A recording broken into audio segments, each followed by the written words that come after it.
Welcome to our Digital Citizenship and 21st Century Learning Group presentation for EDTC 515 with Dr. Brown.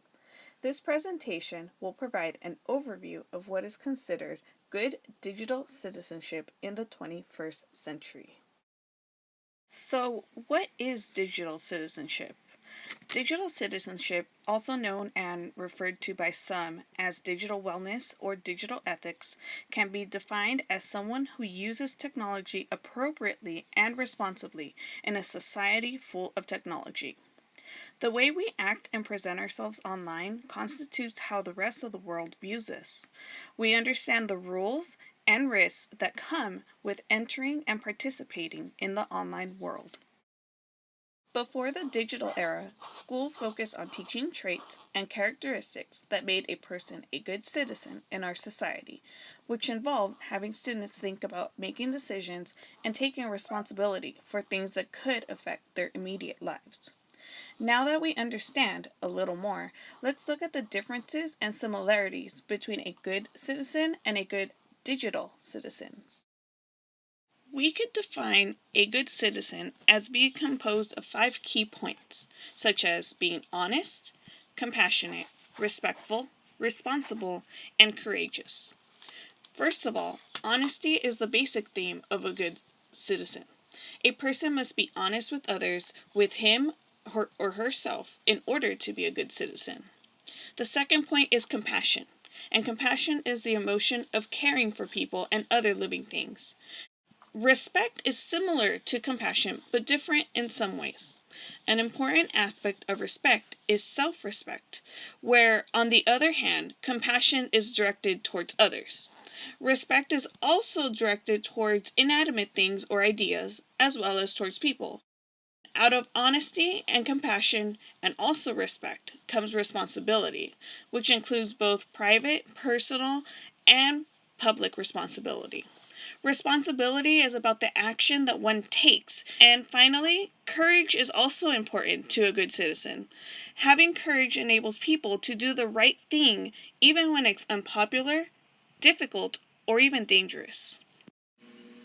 A good digital citizen uses technology appropriately and responsibly by acting appropriately and responsibly online. The main characteristics that make a good digital citizen include being respectful, educating others, and protecting technology and themselves. So, respecting themselves and others include using proper etiquette, such as electronic standards of conduct or procedure, having access, so full electronic participation in society, and abiding by laws such as electronic responsibility for their actions and their deeds. A second point is to educate or to connect with others. This includes literacy and teaching or learning about technology, communication, which is the electronic exchange of information between one person to another, and also commerce, the electronic buying and selling of goods. Lastly, for a good digital citizen, is that they protect themselves and they also protect others. So they take the rights and responsibilities and they extend these freedoms to everyone in the digital world. They also have very good safety and security precautions that guarantee safety for themselves and others. And health and welfare, they are aware of the physical and psychological well-being of others in a digital technology world. Now that we know what it means to be a good digital citizen, the question is, how do we teach our students to be good digital citizens themselves? First, we should model the students what good digital citizenship looks like and give them opportunities to practice through projects and assignments. By using real-life examples of how online behaviors can affect students legally, can affect their reputations, and emotionally harm themselves or others, can help students understand how virtual decisions are real-world decisions that have real consequences. Third, always guide students, especially at first, when doing online collaborative projects.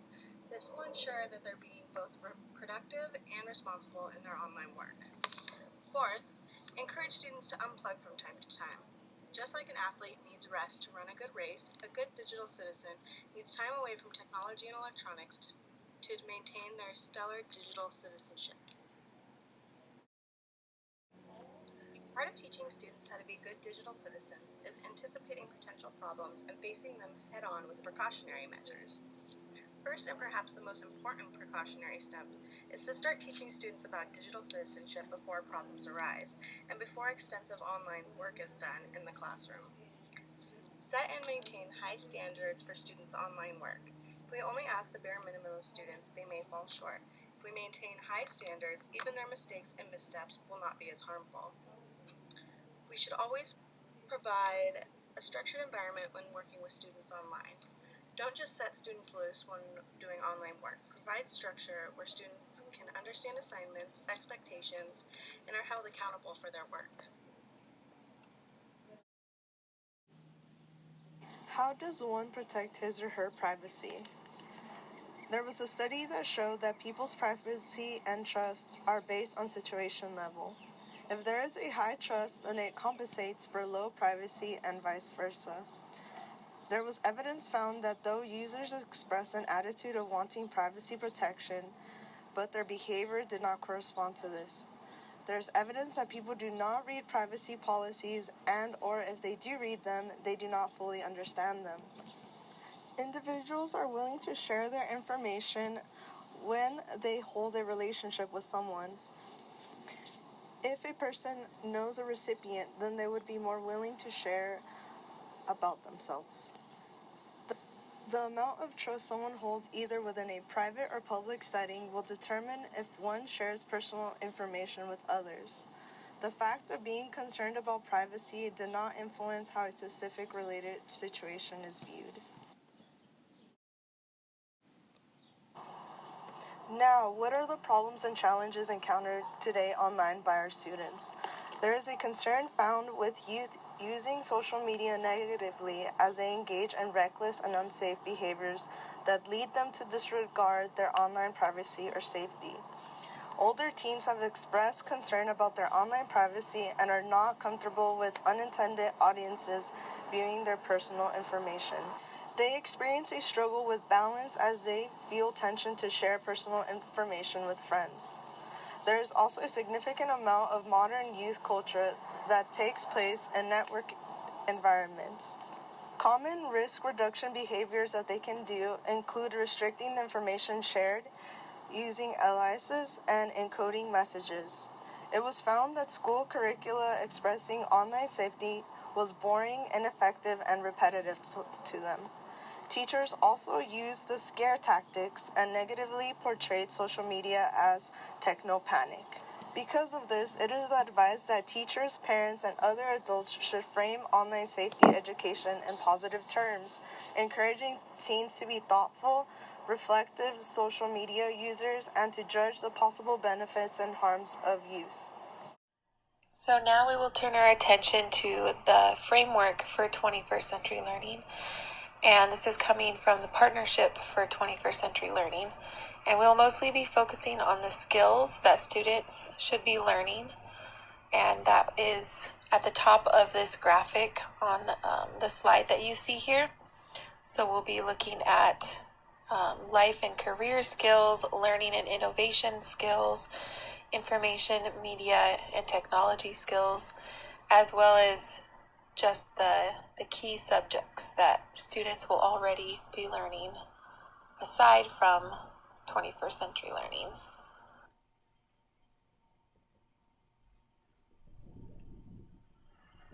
First, let's talk about what students will master exactly as they are involved in 21st century learning. Of course, they will be mastering their normal school subjects, language arts, math, science, social studies, reading, writing, but they will also master some other skills such as global awareness, financial, economic, business, and entrepreneurial literacy, civic literacy, health literacy, and lastly, environmental literacy.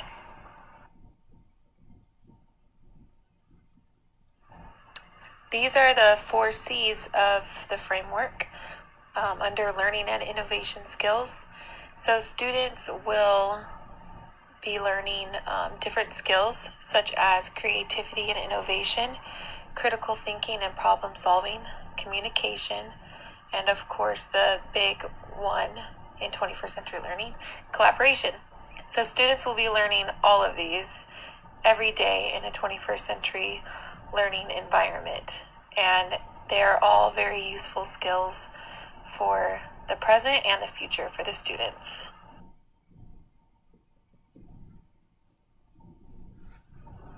The purpose of the information, media, and technology skills is to create effective citizens who exhibit a range of functional and critical thinking skills. And these skills include information literacy, media literacy, and ICT, which is information, communications, and technology literacy.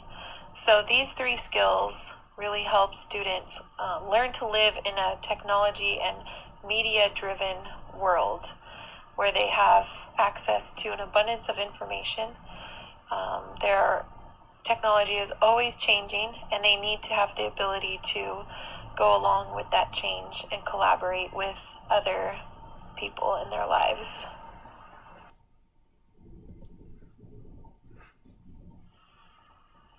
And of course, we have the life and career skills, which is very important for students to learn in order to be more productive individuals as they grow up.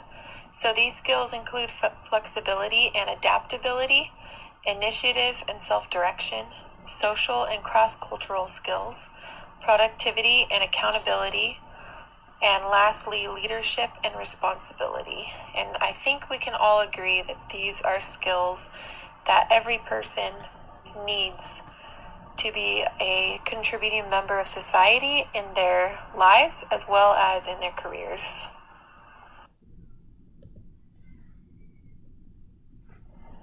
And the last thing I want to go over with you today for 21st century learning are just these 4 essential rules that I found on a blog from 2015. And these essential rules include, number 1, instruction should be student-centered. It is so important that our students are learning at their levels with each other, and that can be very valuable. The teacher should be a facilitator in the room, walking around, guiding instruction, monitoring student conversation, but ultimately the students are in control of their learning. Secondly, education should be collaborative.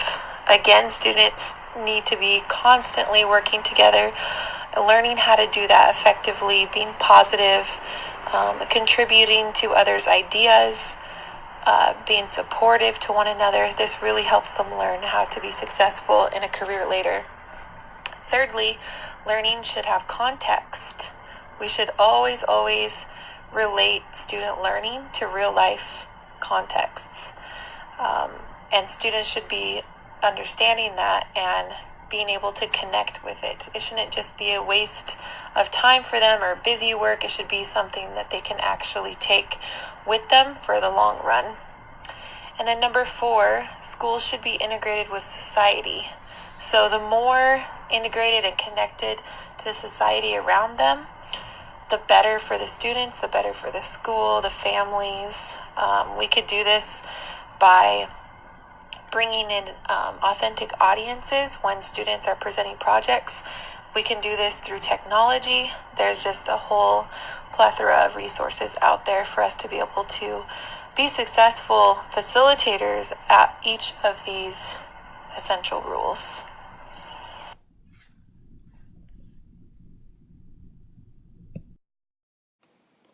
So given all that we've learned about digital citizenship and 21st century learning, how can we describe technology in today's educational environment?